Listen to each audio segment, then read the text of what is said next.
28 থেকে 48 বডি পর্যন্ত এই গলাটা কাটিং করে দেখাবো। তো একটি বক্রম প্রথমে 2 ভাঁজে এভাবে সমান করে ভাঁজ করে নিতে হবে।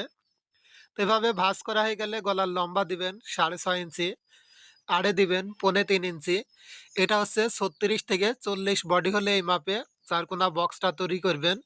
তো আপনার বডির মাপ অনুযায়ী স্ক্রিনে দেখানো যে মাপটা আছে এই মাপ অনুযায়ী সুন্দর করে বডির মাপ যা হবে সেই মাপ অনুযায়ী এভাবে চারকোনা বক্সটা তৈরি করে নিতে হবে। তো এখন ডিজাইন করার জন্য নিচের থেকে 4.25 ইঞ্চিতে একটি চিহ্ন করে নেবেন। যে কোনো বডির গলা এইভাবে তৈরি করতে পারবেন। তো এই কোণার থেকে 2 ইঞ্চিতে এভাবে একটা চিহ্ন করে নেবেন। এরপর এখান থেকে 1 ইঞ্চিতে একটি চিহ্ন করে এভাবে স্কেল দিয়ে সুন্দর করে এভাবে দাগ টেনে নিতে হবে।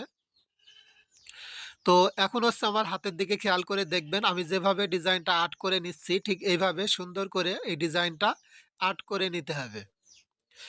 তো এভাবে যখন আর্ট করা হয়ে যাবে তখন এভাবে সুন্দর করে দাগটা টেনে দিলে ডিজাইনটা পারফেক্ট হয়ে যাবে। তো এখন হচ্ছে বাড়তি বক্রম নেবেন, এখানে 1 ইঞ্চি পরিমাণ নিয়ে গলার ডিজাইনটা কেটে নেবেন। তো ভিউয়ার্স অবশ্যই ভিডিওতে একটি লাইক দিবেন, কে কোথা থেকে ভিডিওটি দেখছেন কমেন্ট করে জানাবেন, নতুন হলে পেজটি ফলো দিয়ে রাখবেন।